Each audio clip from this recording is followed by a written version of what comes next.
साहब का media adviser होने के नाते से तहे दिल से उनको खुशामदीद कहता हूँ। और इंशाअल्लाह चौधरी परवेज़ लाई साहब जैसा तजर्बाकार आदमी, लजपाल आदमी, यारबाश आदमी, धड़ा करने वाला आदमी और हर किस्म का तजर्बा, वज़ारत आला का, स्पीकरशिप का, वज़ारत का, डिप्टी वज़ीर आज़म का, 40 साल जो उनका एक वसी तजर्बा है, खिदमत की सियासत का एक सफ़र है, उसकी वजह से इंशाअल्लाह पीटीआई को भी फ़ायदा होगा और पाकिस्तान को भी फ़ायदा होगा। और इंशाअल्लाह इमरान ख़ान साहब का स्पाई होने का सबूत देते हुए जिस तरह उन्होंने पिछले 4.5 सालों में एक बड़ा जुर्रतमंदाना किरदार अदा किया और ख़ुसूसन हकीकी आज़ादी की जंग में जो उन्होंने किरदार अदा किया, और फिर सबसे ज़्यादा खसूसी तौर पे ये जो अदम एतमाद का जो मौका था जिस पे बड़ा लोगों ने कहा कि चौधरी परवेज़ लाई साहब इमरान ख़ान साहब का साथ नहीं देंगे, लेकिन उन्होंने साबित किया कि वो असली भी हैं और नस्ली भी हैं। इंशाअल्लाह उनकी आमद से पीटीआई ख़ुसूसन पंजाब के अंदर एक मज़ीद मजबूत और मजबूत जमात के तौर पे उभर के आएगी। दूसरा इशू कि जो मैं ये समझता हूँ कि मुखालफीन और नून लीग का मीडिया सेल, मेरा अंदाज़ा भी यही है और जो मैं देख रहा हूँ चीज़ें उससे भी यही साबित होता है। 2 हफ्ते पहले मेरा फेसबुक पेज जो तकरीबन 950 के फॉलोअर्स के साथ था और अल्लाह पाक के करम से वन मैन आर्मी के तौर पर सोशल मीडिया पे वो इमरान ख़ान की जंग, पीटीआई की जंग उस पेज से लड़ी जा रही थी। और ख़ुसूसी तौर पर जो 11 महीने की हकीकी आज़ादी की जंग थी, अकेला मेरा एक पेज जो है वो अल्लाह पाक के करम से एक तरफ था और बाकी सारी हकीकी आज़ादी की जंग वो दूसरी तरफ थी। मिलियंस के अंदर जनाब मेरे टॉक शोज़ के क्लिप्स और मेरी जनाब पूरी जद्दोजहद जो इमरान ख़ान साहब की क़यादत में हम हकीकी आज़ादी जंग के लिए लड़ रहे थे वो जाती थी। और लास्ट टाइम बेगम सफदर के बहुत सी ऐसी चीज़ें थी जो मैंने बेनकाब की, जो मिलियंस में जनाब 24 घंटों के अंदर, 48 घंटों के अंदर आम लोगों तक, ओवरसीज़ पाकिस्तानी तक पहुंची। उसको बुनियाद बनाकर पहले तो रिपोर्ट करके मेरे पेज को रेस्ट्रिक्ट करवाया गया, फिर उसके बाद उसको ब्लॉक करवाया गया। मैं ये समझ रहा था कि ये सिर्फ ब्लॉक हुआ है। मैंने 13 फरवरी को पीटीए के डीजी को और चेयरमैन को ख़त लिख के उनको मैंने पॉइंट आउट किया था कि ये मेरा ब्लॉक हुआ है। और फिर फेसबुक की जो एडमिनिस्ट्रेशन थी पाकिस्तान में उनसे भी मैंने रब्ता किया, लेकिन कल से पता चला कि वो ब्लॉक नहीं, वो हैक भी हुआ है। और जो हैकर है वो अपने घर की ख़वातीन की फ़ोटोज़ उसके ऊपर जनाब सुबह दोपहर शाम जो है वो चढ़ा रहा है। और आप यकीन जाने ये मुखालफीन जो हमारे पीटीआई के और मेरे, वो अगर ये समझते हैं कि इस किस्म की हरकत करके वो हमारी हकीकी आज़ादी की जंग का रास्ता रोक लेंगे, वो इमरान ख़ान साहब के साथ मेरा जो ताल्लुक़ है उसको जनाब मांद कर देंगे, या वो पीटीआई के प्लेटफॉर्म से जो पाकिस्तान का झंडा उठा के मैं सोशल मीडिया के ऊपर, इलेक्ट्रॉनिक मीडिया के ऊपर, प्रिंट मीडिया के ऊपर पाकिस्तान की सियासत में, पाकिस्तान की असम्बली और असम्बली के बाहर अपना हल्का, शहर और उसके अंदर जो जद्दोजहद कर रहा हूँ वो इस तरह मेरा रास्ता मांद कर लेंगे या रास्ता खोटा कर लेंगे, तो ये उनकी गलतफहमी है। कल से वो हैकर्स वो इंतहाई फहश किस्म की फ़ोटोज़ वो अपलोड कर रहा है और मुझे पूरी दुनिया से फ़ोन आना शुरू हुए कि ये आपके पेज के ऊपर इस किस्म की स्टोरीज़ लग रही हैं। मैंने फौरी तौर पे ट्विटर के ज़रिए से अपने तमाम चाहने वालों को और पीटीआई के चाहने वालों को मैंने मैसेज दिया, अपना वीडियो पैगाम भी दिया। आज मैंने एफआईए के डायरेक्टर पिंडी के एडिशनल डायरेक्टर साइबर क्राइम, उनको बाकायदा रिटन एप्लीकेशन दे दी है उसके ख़िलाफ़ एफआईआर काटने की और दरख्वास्त की हुई है। और उसके अलावा फेसबुक की जो इंतज़ामिया है पाकिस्तान की, उनसे भी रब्ता किया हुआ है। और पीटीए के जो एडमिनिस्ट्रेशन है वो भी इस इशू के ऊपर ऑन बोर्ड है। लेकिन मैं हैरान हूँ कि पाकिस्तान की सियासत को जिन्होंने ऑडियो और वीडियो के ज़रिए से गंदा और ख़राब किया, ये वही लोग हैं कि जो अपने रास्ते से हटाने के लिए कुछ हुकूमती टूल्स को यूज़ करके पीटीआई और इमरान ख़ान की जो टीम है और इमरान ख़ान साहब के हवाले से ये ऑडियो, वीडियो और उनके सोशल मीडिया अकाउंट्स उनको हैक करना, उनके हवाले से डर्टी पॉलिटिक्स करना, फेक किस्म की फ़ोटोज़, ख़बरें चलाना हैक करने के बाद, तो इसकी मैं पुरज़ोर मज़म्मत करता हूँ। और मैं इस प्रेस कॉन्फ्रेंस के ज़रिए से इस अज़्म का इरादा करता हूँ कि इंशाअल्लाह सुलह हो कि जंग हो, इमरान ख़ान के संग हो, सब हमें पसंद है, खून हो कि रंग हो। इंशाल्लाह तुम जो भी डर्टी पॉलिटिक्स करोगे, जो भी हमारा रास्ता रोकने की कोशिश करोगे, जितना अपने हमें गंदा करने की कोशिश करोगे, उतना तुम गंदे होगे, लोगों की नज़रों में गिरोगे। तो इंशाल्लाह इस किस्म की हरकतों से तुम हमारा कुछ नहीं बिगाड़ सकते। तीसरा सबसे इम्पॉर्टेंट इशू, अभी थोड़ी देर पहले कनीज़ ख़ास आले शरीफ की, जो बेगम सफदर साहिबा का दुपट्टा भी उठाती हैं, उनके जनाब चादरें भी उठा के फिरती हैं पीछे, और उनकी जनाब हर किस्म की नाज नखरे बर्दाश्त करती हैं, वो अभी प्रेस कॉन्फ्रेंस कर रही थी। वो खातून होने का नाजायज़ फ़ायदा उठाती हैं। मैं आले शरीफ को और नून लीग से गुजारिश करूँगा कि खुदा का वास्ता है, अगर तुमने इस किस्म की कोई एग्रेसिव पॉलिटिक्स करनी है मीडिया के अंदर, तो फिर ख़वातीन को सामने मत लेकर आओ। तुम ख़वातीन से गालियाँ निकलवाते हो पार्टी की लीडरशिप को, तुम ख़वातीन के ज़रिए से गैर अखलाकी अल्फाज अदा करवाते हो। आगे से हमारी तरबियत ऐसी नहीं है कि हम ख़वातीन को उस अंदाज से जवाब दें। मैं तो सिर्फ बेगम सफदर कहता हूँ तो इनको तन बदन में आग लग जाती है।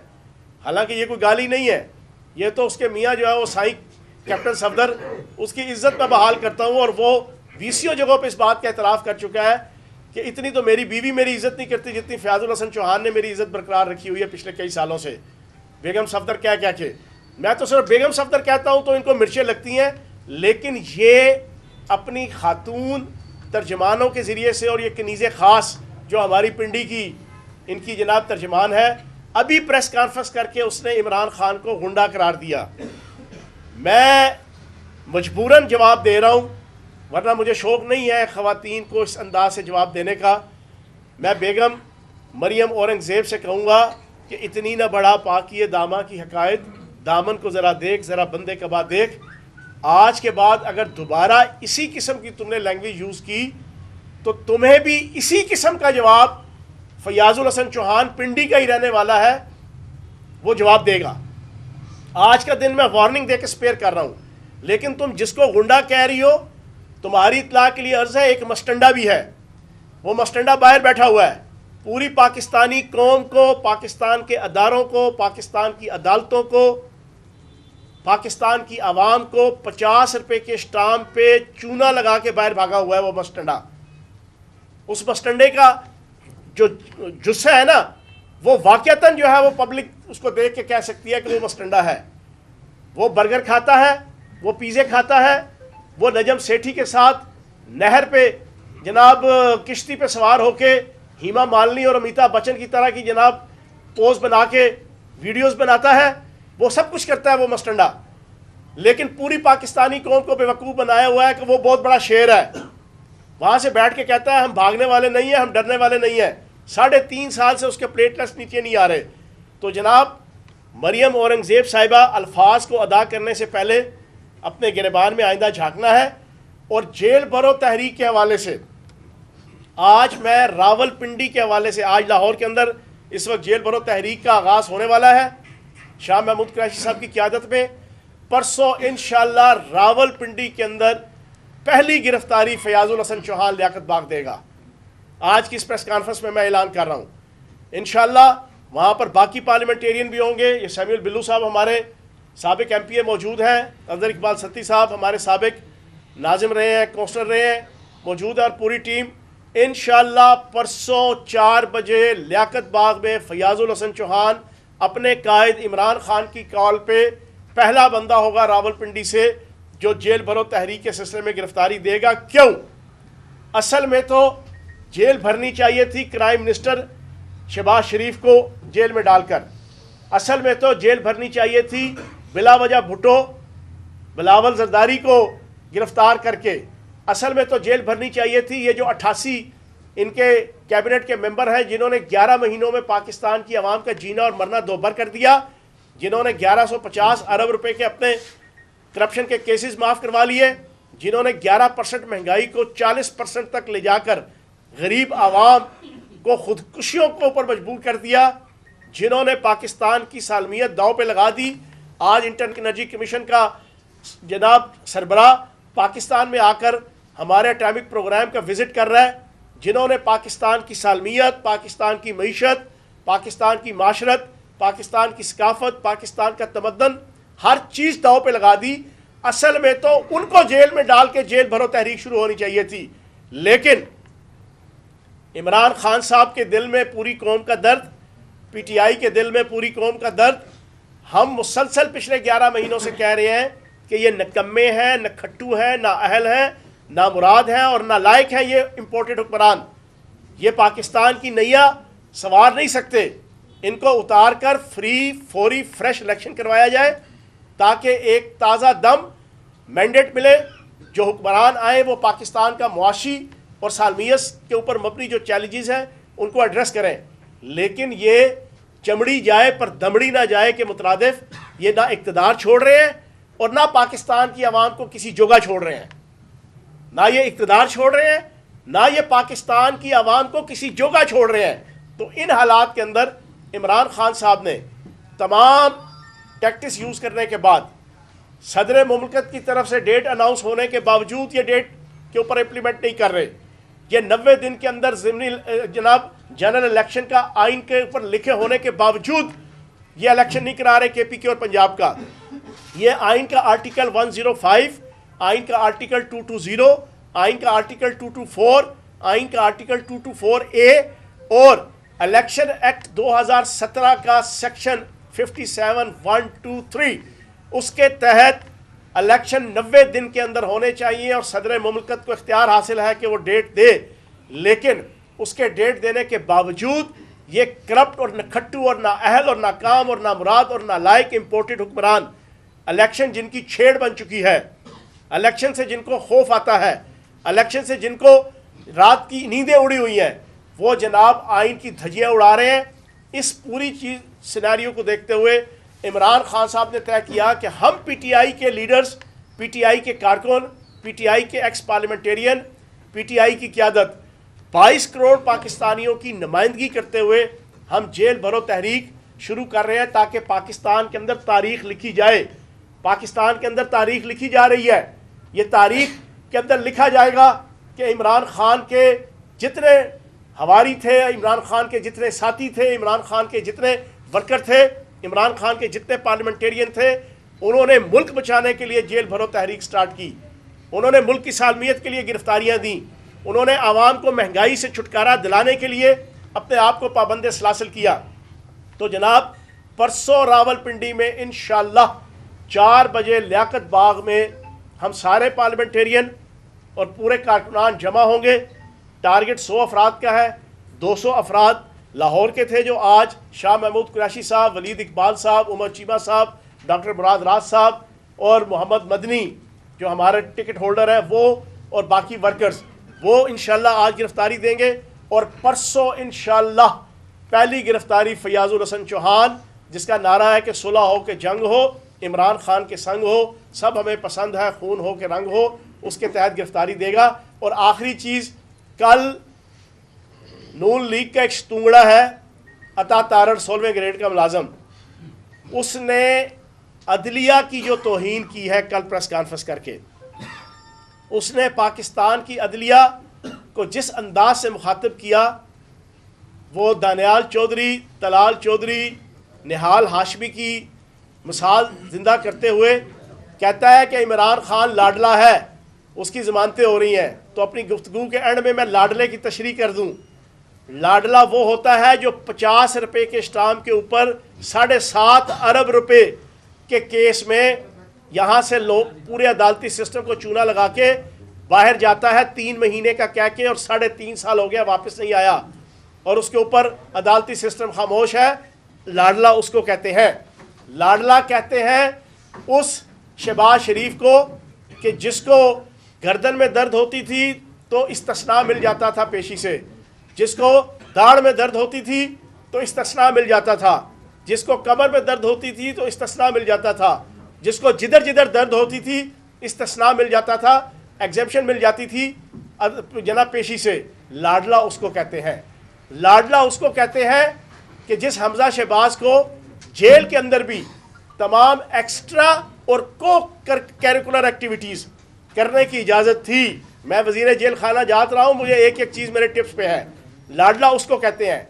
लाडला उसको कहते हैं जो जेल के अंदर कॉफ़ी मेकर भी रखती है बेगम सफदर, जो बर्गर भी बनाती है, जो वहाँ पे पिज़्ज़े भी खाती है, जिसके जनाब स्पेशल सेल बनाया जाता है टाइलें लगाकर, जिसके लिए स्पेशल वॉशरूम बनाया जाता है टाइलें लगाकर। वो अलग बात है, वो इतनी झूठी है कि कहती है मैं फ्राई पैन से गर्म करके अपने कपड़े इस्त्री करती थी।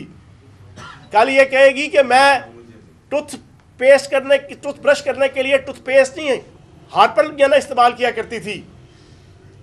मेरे पे इतने बुरे हालात थे। तो जनाबे वाला लाडला उसको कहते हैं, और लाडला उस कैप्टन सफदर को कहते हैं और उस बेगम सफदर को कहते हैं कि जो मुजरिम होने के बावजूद, डिक्लेयर्ड सजा याफ्ता होने के बावजूद रिहाई हासिल करते हैं और दंदनाते हुए फिरते हैं पूरे पाकिस्तान में, और अदलिया को और अदारों को और फौज को गालियां देते हैं जलसे जुलूसों में। लाडला उसको कहते हैं। ये नून लीग के उस टुंगड़े अता तारड़ की इतला के लिए अर्ज है और आले शरीफ की इतला के लिए अर्ज है। बहुत शुक्रिया। चौहान साहब ये बताइएगा, एक तरफ चेयरमैन नैब ने इस्तीफा दिया है, उसके बाद की सूरत नैब की पोजीशन आप क्या देखते हैं? और दूसरा, आपने हुकूमत कहती है कि जो जेल भरो तहरीक है उसका आगाज़ इमरान खान से होना चाहिए, इस पर क्या? देखें, कभी भी किसी दुनिया के किसी कल्चर, माशरे, सोसाइटी, मुल्क के अंदर हज़रत आदम अलैहिस्सलाम से लेकर अब तक कभी भी लश्कर का सरबराह जो है वो ख़त अव्वल पे नहीं लड़ता। लश्कर का सरबराह कभी भी नहीं लड़ता, चाहे वो सियासी लश्कर हो, चाहे वो दिफाई लश्कर हो, चाहे वो मिलिटेंट लश्कर हो, सरबराह ख़त अव्वल पे नहीं लड़ता। हाँ, कुछ जगहों पे ऐसी सिचुएशन बन जाती है, फिर सरबराह फ्रंट फुट पे आता है। तो हमारे सरबराह ने तो जनाब अपनी जान दाव पे लगा दी, उस पर तो कातलाना हमला हो गया, वो तो ज़ख्मी हालत में है। तो जो बात कर रहे हैं उनको सुल्तान मफरूर नवाज शरीफ को देखना चाहिए, उन माँ के लाडलों को जो नून लीग के और कुछ हमारे तजिया निगार इसके ऊपर गिला करते हैं, उनको बात करने से पहले उनकी तरफ देखना चाहिए। चौहान साहब ये बताइएगा कि चौधरी परवेज दलाई साबिक वज़ीर आला पंजाब अपने बेटे के हमरा, अपने साथियों के हमरा पीटीआई ज्वाइन करके सदर भी बन गए। ये बताएं पीटीआई का कद बढ़ेगा, इसमें इजाफा होगा या तनकीद होगी इसके ऊपर? देखिए, मैं अपनी गुफ्तगू के अंदर भी कह चुका हूँ कि चौधरी परवेज़ लाई साहब पाकिस्तान के टॉप 5 पॉलिटिशियन में से एक हैं, जो तजर्बा, उम्र के हवाले से जाने जाते हैं। और डिप्टी वज़ीर आज़म, वज़ीर आला, स्पीकर, वज़ीर, ज़िला कौंसिल का चेयरमैन, ज़िला कौंसिल का मेंबर, हर किस्म का ओहदा वो एक्सरसाइज कर चुके हैं। तो उनके आने से इंशाल्लाह पीटीआई को फ़ायदा ही होगा। जी नेशनल असम्बलियों से इस्तीफे के बाद जो आपकी तहरीक रही है, आपने 2 सूबाई असम्बलियों की कुर्बानी दी, अब आप जेल भरो तहरीक पे आ गए हैं। अमूमी तासुर ये है कि आपका जो कारकुन है वो थक चुका है, आपने इतनी एक्सरसाइज की है कि अब उनमें इतनी सकत नहीं कि वो तहरीक को आगे बढ़ाएं। दूसरा ये बताएं, इमरान खान साहब अदालतों से ज़मानतें ले रहे हैं, जब आपकी क़यादत ज़मानतें ले रही है तो कारकुन को आप कैसे कहेंगे कि आप गिरफ्तारी दे दें? देखिए, मैं आपको अभी जवाब दे चुका हूँ कि जिस वक्त पार्टी की लीडरशिप ने यह तय कर लिया, पार्टी की कोर ग्रुप ने, कि अब इमरान खान साहब गिरफ्तारी देने के लिए आएंगे, तो फिर इमरान खान साहब गिरफ्तारी देंगे। अभी तो जंग शुरू हुई है गिरफ्तारियों वाली। इस जंग में सबसे पहले फयाजुल हसन चौहान जैसा तीसरे लेवल का ज़्यादा जो कारकुन है या रहनुमा है, वो वजूद लाया गया, जो आपके हर चैनल ने खुद दिखाया था। उस वक्त मैं वज़ीर इत्तलात था, उस वक्त हर चैनल ने खुद दिखाया था, और उन्होंने आके फायरिंग की, नैब ऑफिस पे पथराव किया, डंडा बरदार लोग लेकर आए, तोड़ फोड़ की। उसको कहते हैं अदलिया के ऊपर, अदालतों के ऊपर हमला। तो जनाब ये भी राना सनाउल्लाह का अदलिया के ऊपर एक हमला है, जिसकी जितनी मजम्मत की जाए। हमें आखिरी सवाल चौहान साहब ये बता दें कि जेल भरो तहरीक के हवाले से रावलपिंडी में 11,000 कारकुनान की रजिस्ट्रेशन जो है वो मुकम्मल कर ली गई है, लेकिन गिरफ्तारी के हवाले से सिर्फ आप कह रहे हैं कि 200 जो है अफराद गिरफ्तारी देंगे, तो क्या मरहलावार गिरफ्तारियां दी जाएंगी? सर, ये एक पूरा रोटेट किया जाएगा। 100 कल परसों देंगे, जैसा आज 200 दे रहे हैं लाहौर से, तो आप कहेंगे यार लाहौर के अंदर तो हज़ारों लाखों कारकुनान हैं, वोटर्स हैं। तो ये रोटेट करके जना हम कर रहे हैं। तो पहले मरले पे हम इंशाल्लाह परसों 100 कारकुनान और लीडर इंशाल्लाह जना वो देंगे। सर यार वो चाय वगैरह